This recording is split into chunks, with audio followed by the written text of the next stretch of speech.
Eric Scheidler here, Executive Director of the Pro-Life Action League. Well, it looks very much like Joseph Biden is going to be the next president of the United States. And while there are some recounts to be done and some litigation that's taking place, and that result may change, it does very much look like Joe Biden is our next president. And I thought it might be a good moment for the activist wing of the pro-life movement to step back and gain a little bit of historical perspective. You know, when I went to my very first pro-life activity back in 1972 when I was just 6 years old, Richard Nixon was president. It was an election year. When my father, Joe Scheidler, founded the Pro-Life Action League in June of 1980, Jimmy Carter was president.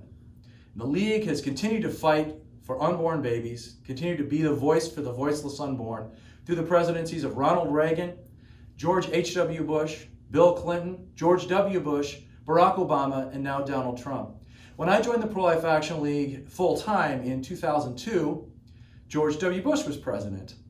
And I'll never forget how dismayed I was when Barack Obama, who we knew very well as an Illinois legislator and then Illinois senator, to be extremely pro-abortion. When he was elected in 2008, that was a tremendous blow. And in fact, right behind me, you'll see our Shame on Notre Dame signs that we took out when Barack Obama was the keynote speaker at the graduation at the University of Notre Dame in South Bend, Indiana, my dad's alma mater. So we've had crushing electoral defeats. We've had election nights that were incredibly dismal. I remember 2012 when Barack Obama was reelected. That same night, within minutes of the result being announced, Planned Parenthood came out with a brand new logo and marketing strategy. So we've seen again and again, presidencies change, and sometimes we're uplifted and joyous, and we see great things coming. And many people felt that way when Donald Trump was elected, and indeed, we saw Planned Parenthood stripped of $60 to $80 million of federal funding through Title X rules. We saw the appointment of countless excellent judges all throughout the federal courts, and especially in the Supreme Court. And we've seen other tremendous results over the years. But at the same time, I've got to be honest with you. The work that we do at the Pro-Life Action League really has not changed that much from presidency to presidency. When Jimmy Carter was president, we were fighting for the lives of unborn babies right outside of abortion facilities, encouraging people to get involved in their local church, to get involved in local politics, to get especially involved in outreach at their local abortion facility. On through all of these other presidencies, we've done the same work.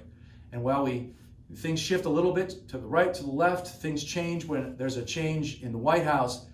The fact of the matter is that no matter who's in charge in Washington, D.C., babies are being killed by the thousands every single day. 2,362 or so every single day in the United States right now. That number's been higher under some presidents. It's at one of its lowest levels right now. And that has to be our focus. We have to continue to fight for the lives of those children every single day. We're not content to wait for just the right alignment of political offices. We're not content to wait for a big, powerful court ruling or a piece of legislation that's going to do something amazing. We need to fight for the unborn every single day, no matter who's in office and no matter how we feel about the electoral or the political situation at any given moment. This is absolutely not a time to feel discouraged because we have the opportunity to do something. We are not deprived of our own agency to get out in front of abortion clinics and pray, to be there to offer help to women if God is calling you to be a sidewalk counselor, to volunteer at a pregnancy center, to get a copy of the Pro-Life Action League's powerful handbook, sharing the pro-life message, so that you're better equipped to talk about abortion with your friends and your neighbors, your family, your coworkers, your next door neighbor, whoever might be in your orbit where you can make a difference. Whatever it is God's calling you to do today, keep on doing it. And no matter who's in the White House, that's the work we're going to keep doing. With Joe Biden in the White House, we're going to be fighting for unborn babies. In 2025, there'll be maybe a new president, and we'll be fighting then too. And that's a good thing. God has given us work to do. We don't have to wait for politics. We don't have to wait for the next election. We can get busy today. That's what I'm inviting you to do. To stay involved, to get more involved than you have been. If you've been praying along but haven't been doing anything active out in the front lines, what could you be doing? Maybe for you, it's more a matter of making a gift to help organizations like the Pro-Life Action League or your local pregnancy center to be more effective at what they do. Take an active role. You should respond to this election by getting more involved in the fight to save unborn children from abortion.